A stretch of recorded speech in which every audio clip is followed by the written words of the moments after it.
संगवा में हनुमत रहले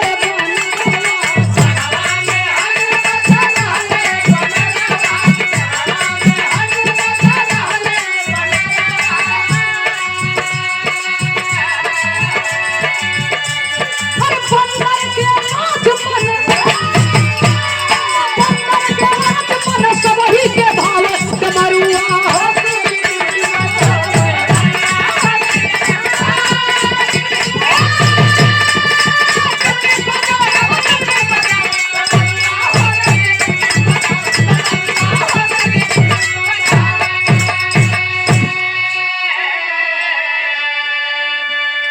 स्वयं तो बाबा भोलेनाथ मदारी बने ही हैं।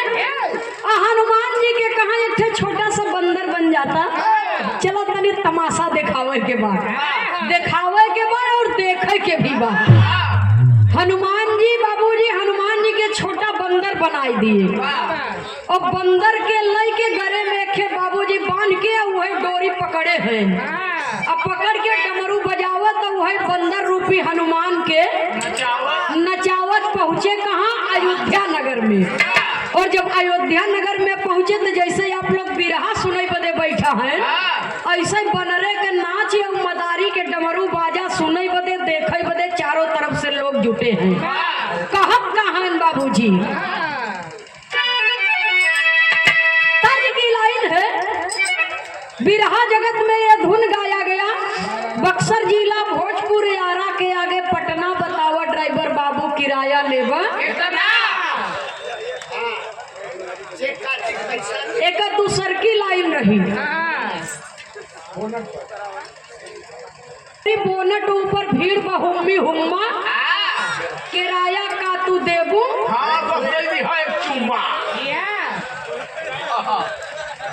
सुनई वाले बाबूजी लेकिन ये आज का गाना ना हो।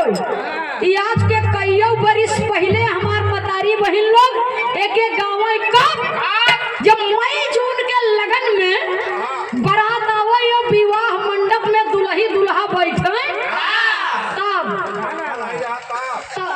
प्रधान जी वो एसी कूलर वाली व्यवस्था नहीं रही। सुनई वाले श्रोता सज्जनों हाँ तब बेना रहा बेना हाथे से हम की जात रहा भैया हो तो देखा दुल्ही दुल्हा के संगे घराती बराती सब पसीना से तरबतर। तो ये हमारे हिंदुस्तान के सौंधी मिट्टी की गीत रही। उस समय हमारी देश की माँ बहनों ने गाया था। कैसे मास्टर साहब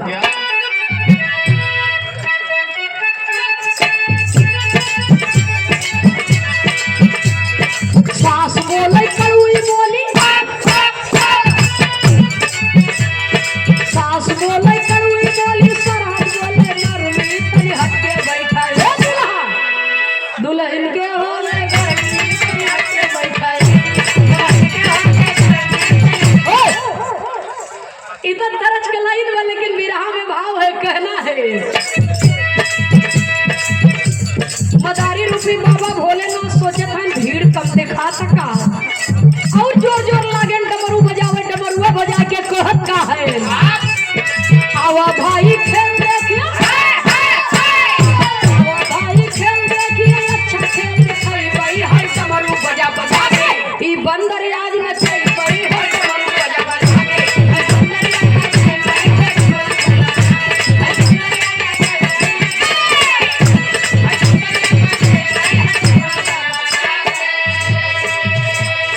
नर और नारी आवा बूढ़ावा जवाना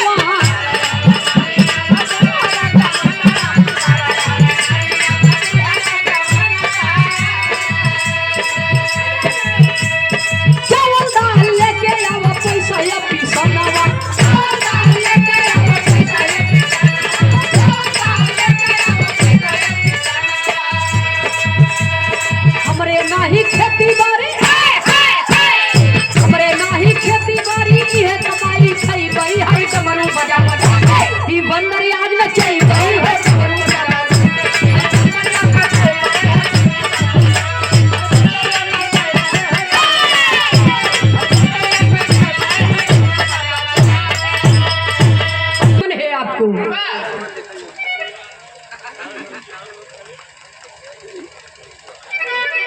कहे हमरे नाही खेती बाड़ी है कमाई खैबे है डमरू बजा बजा के ये बंदर आज खेला देखे वाले लोगन के जमघट लग गई, भीड़ लग गवा बाबूजी।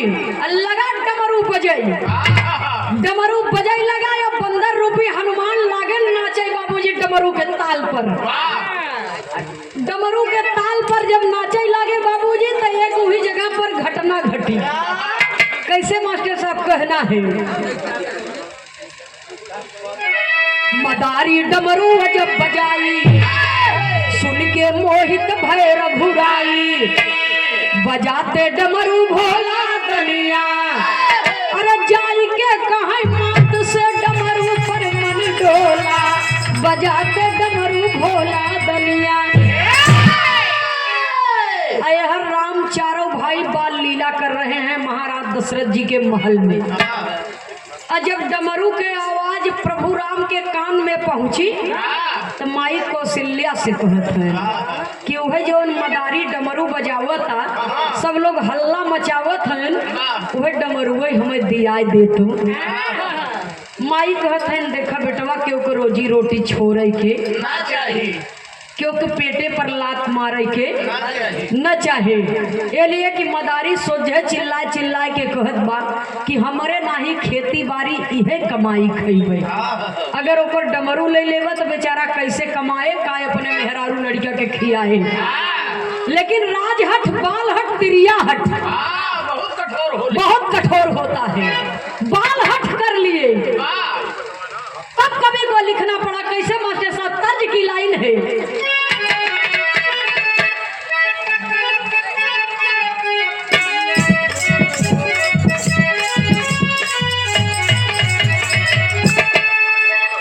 ये तर्ज के कईयों लाइन बा और लगभग बिरहा जगत में सारे कलाकारों ने इस गीत को गाया। अरे गंगा मैया बहा तू की नरवन हो लेते सजना नहाय, कह गंगा जी के ऊंची बायर रियन हो जहवा बैठे भगवान, कह ससुरे सरु सलिबाती रियन हो धैली नहीं हरे करा। लेकिन एक लाइन कर और गावा बाबूजी कई गीत है।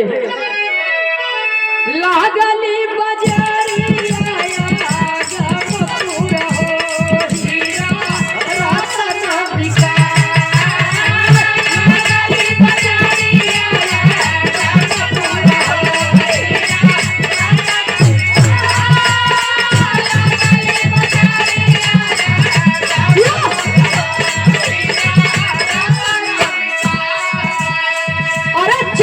चतुर करे सौदन हो मूर्ख खड़ा पछताए।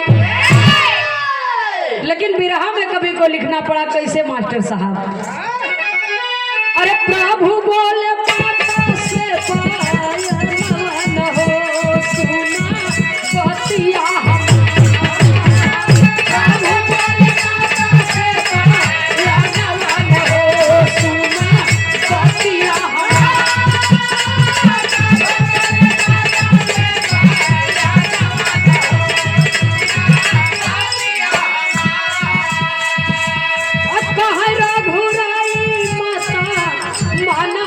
कहनावा और डमरू दीवा के छुरा कहीं तैयार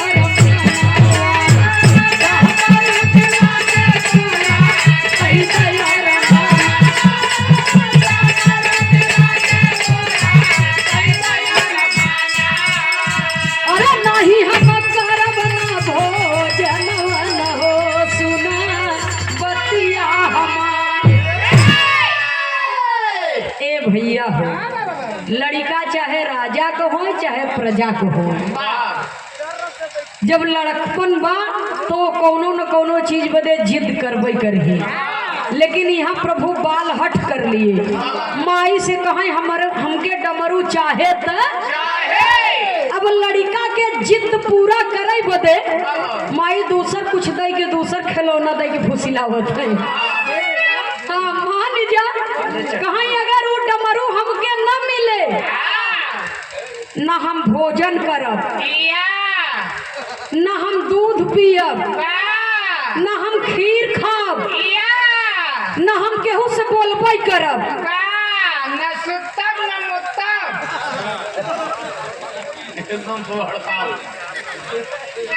कहे हो ये भाई, लड़कपन तो लड़कपन होत है सुनई वाले बाबूजी, लेकिन माई मनावत है अपने लड़का के, मना के कहत का है तर्ज बड़ी बेजोड़ बा। आज बारात में डीजे बजता, अब पहले के समय में बारात में जब बारात लगे तो खाली बैंड पार्टी बजे, अब बैंड पार्टी में एक सिंगर रहे तो वो लेडीज और जेंट्स दोनों के आवाज में गावे। वह जमाने का ये गाना रहा भैया हो।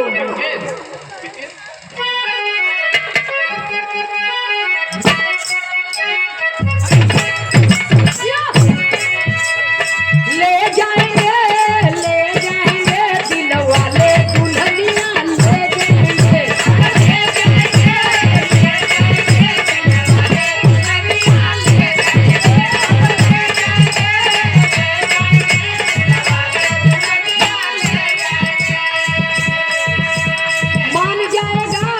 मान जाएगा लाल मेरी बचनिया, मान जाएगा लाल मेरी बचनिया।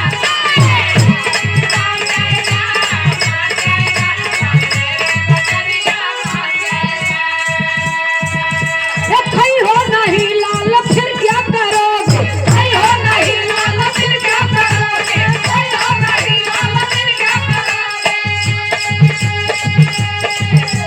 भोजन न करबो तो भूखन मरोगे, भोजन न करबो तो भूखन मरोगे, भोजन न करबो तो भूखन मरोगे। अरे जान जाएगा लाल जागो न दुनिया, जान जाएगा लाल जागो न दुनिया।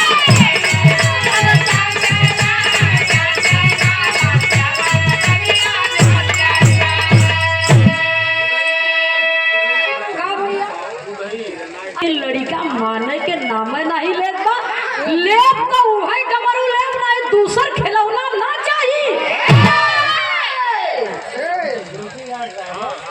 एक तैयार एक दासी से खबर भेजवाइन, जाकर के इनके पिताजी से संदेशा कह दो कि तुहार लड़का एकदम अनशन पे बैठिए बा, जब ले डमरू न मिली तब ले न खही न पीही न केहू से बोलबे करी। महाराज दशरथ जी का दरबार लगा है, उस समय दरबार में बड़े बड़े महापुरुषों का आगमन हुआ है, जिनमें से वशिष्ठ मुनि जी, श्रृंगी ऋषि जी, देवर्षि नारद जी भी आए हुए हैं। जब महाराज दशरथ जी सुने तो जाए के मदारी रूपी बाबा भोलेनाथ जी से कहते क्या है। तब बिरहा में एक लाइन तर्ज लगी, मास्टर साहब कवि को संकेत करना पड़ा, कहना है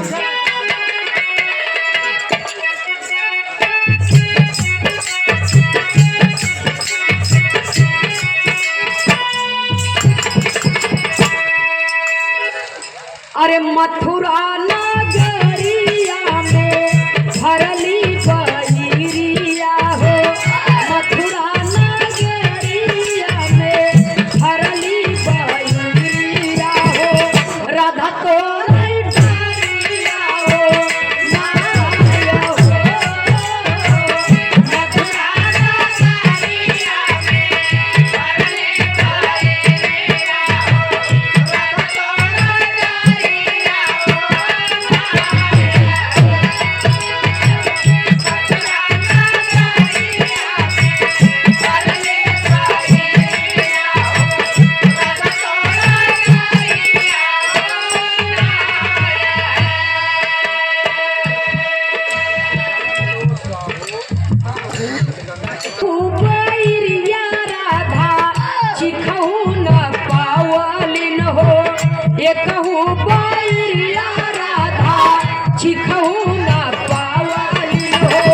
श्यामती हले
बार बार मनावत है कि ये मदारी भैया ई डमरू दे देता हमार लड़का रिसियान बा, जब तक ई डमरू न मिले तब तक लड़का हमार कुछ खाए पिए न के उसे बोलबे करे।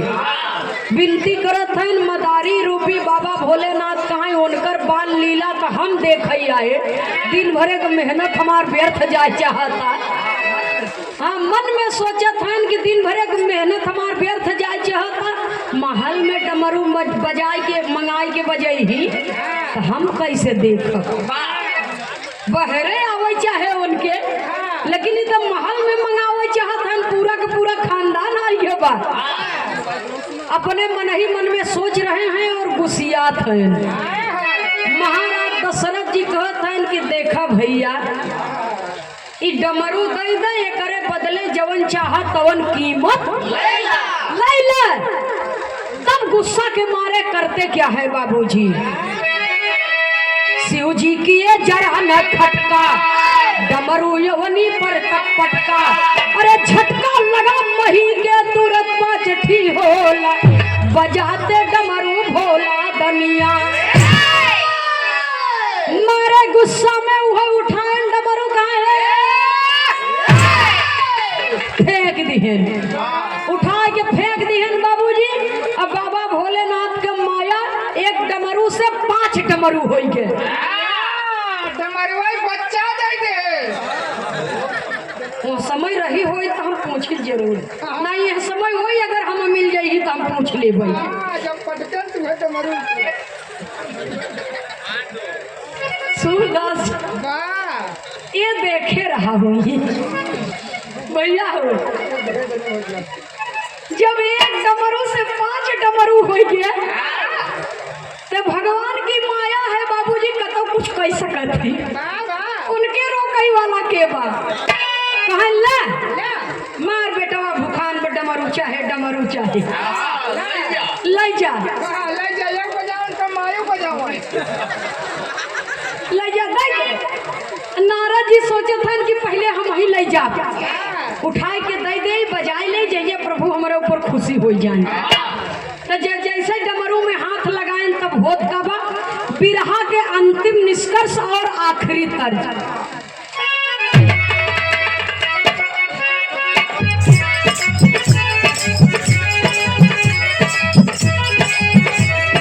चलते मुसाफिर के सोहलिया रे पिजड़े वाली बुनिया, चलते मुसाफिर के सोहलिया रे पिजड़े वाली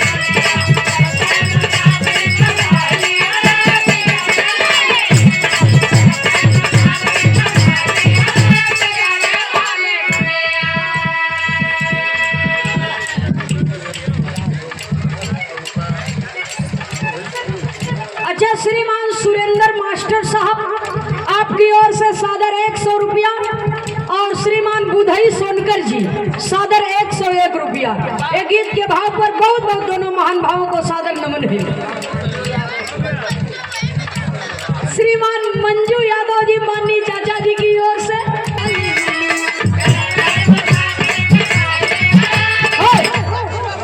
लेकिन विरहा में भाव है कहना है।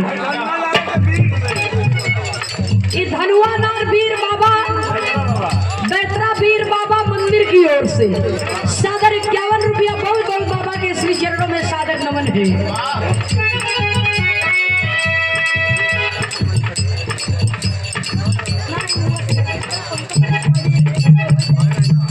दीपक पासवान जी जिला पंचायत सदस्य महोदय जी की ओर से जो अपना अनमोल समय निकाल करके बैठे हुए हैं ताकि ये कार्यक्रम का सम्मान बना रहे, हमारे क्षेत्र का सम्मान बना रहे, हमारे जनपद का सम्मान बना रहे।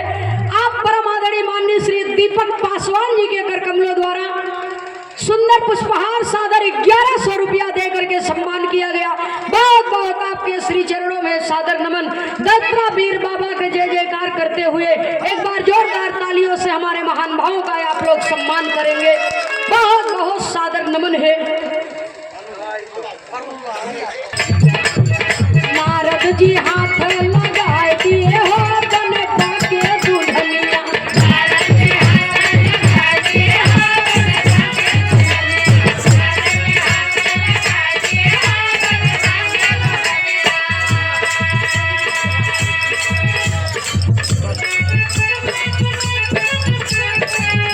दशरथ वशिष्ठ और श्रृंगी उठाए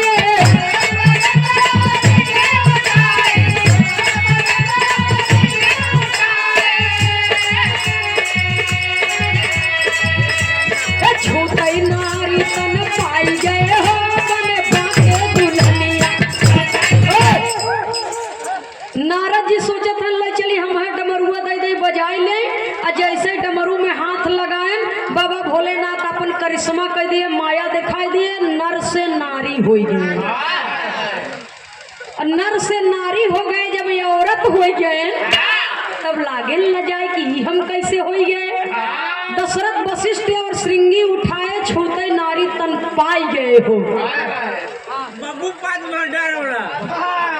नारद जी जब चारों जने में हरारू हो गए तब सोचत हैं, देखत हैं कि अरे बाप रे बाप ये कैसन हो गए। मारे लाजन अरे मुड़ी किहे हैं बाबूजी कुछ बोलत नहीं है, निकुरा में नथिया ऐसे चमचम चमचम चमका। जब ये और नीचे जाते हैं तो गले में नौलखा हार, और नीचे जाते हैं बाबूजी तो जवन कपड़ा ओढ़ना बात अवन तो है बात, और नीचे जाते हैं तो हाथ में चूड़ी कंगन खनन खनन बाजता, और नीचे जाते हैं तो कमर में करधन बा, कुल ठीका हम ही लिए है। पूरा का पूरा कल पुर्जा चेंज बा भैया। ये नीचे जाके दोनों गवाई दी। मारे लाज का मारा तरे मुड़ी की है, कुछ बोलत नहीं है। तब गाना में अगली लाइन में कवि को लिखना पड़ा बाबूजी, अरे शिव के चरित्र लखी प्रभु सोचे मना,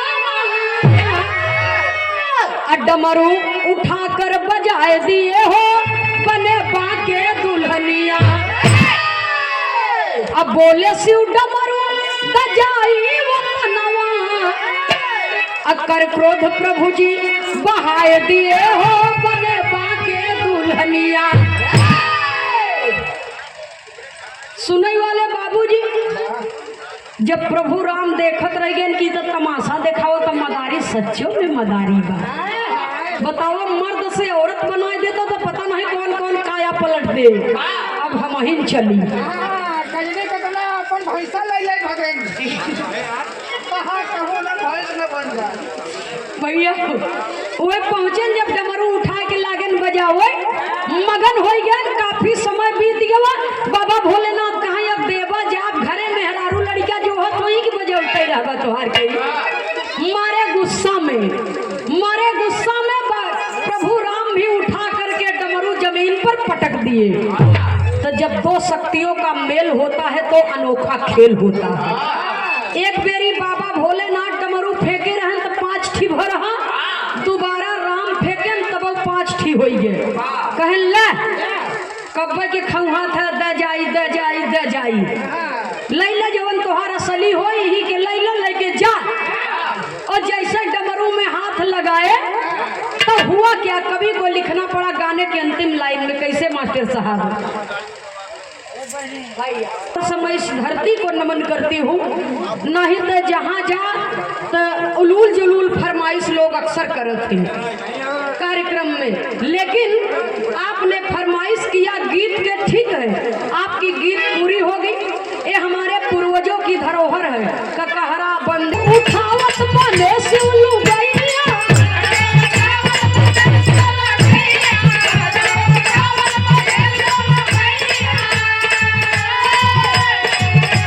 सीताराम माया दिखाई दिए हो बने बाके दुल्हनिया।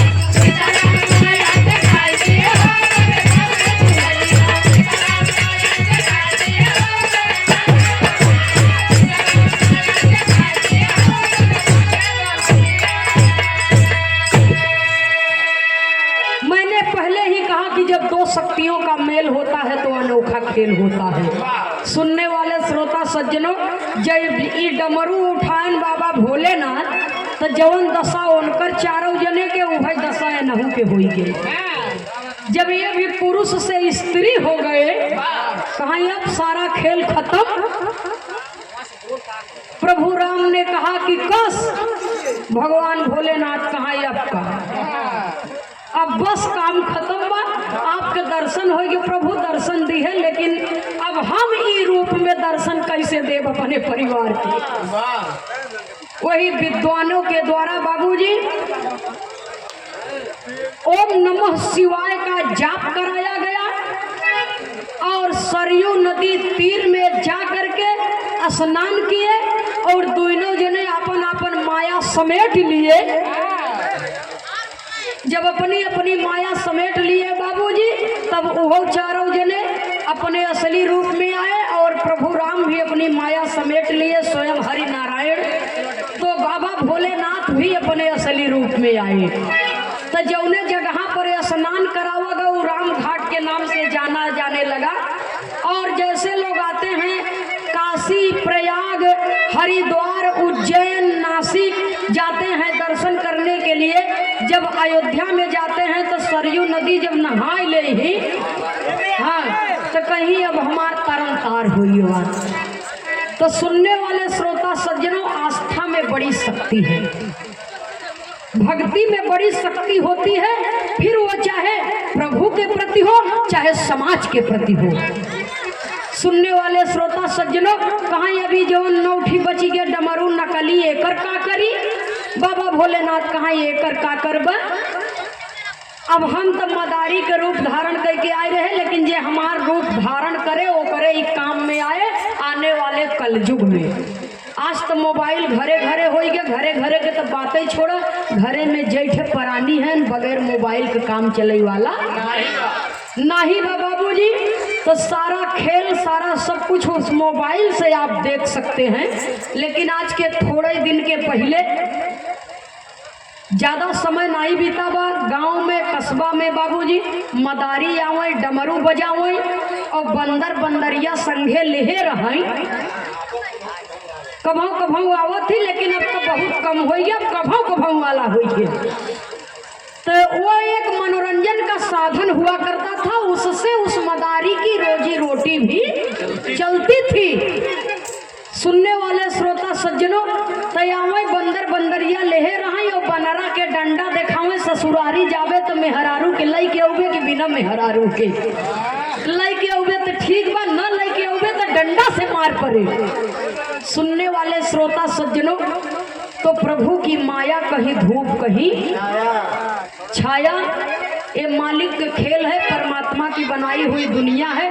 अगर प्रभु लीला धरती पर न किए होते अनेकों अनेक प्रकार की, तो आज ये गाया क्यों जाता। आखिरी लाइन में खानदान के परिचय के साथ में कवि को संकेत करना पड़ा।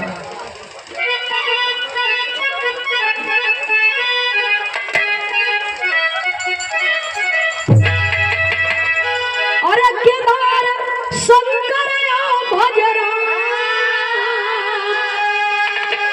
शान पर मिटते तुलसी,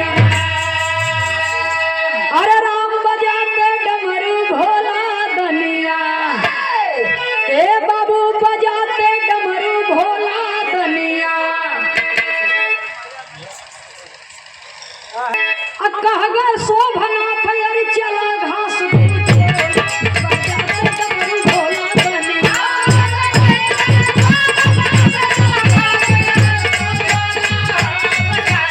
जय हो जय हो जय हो।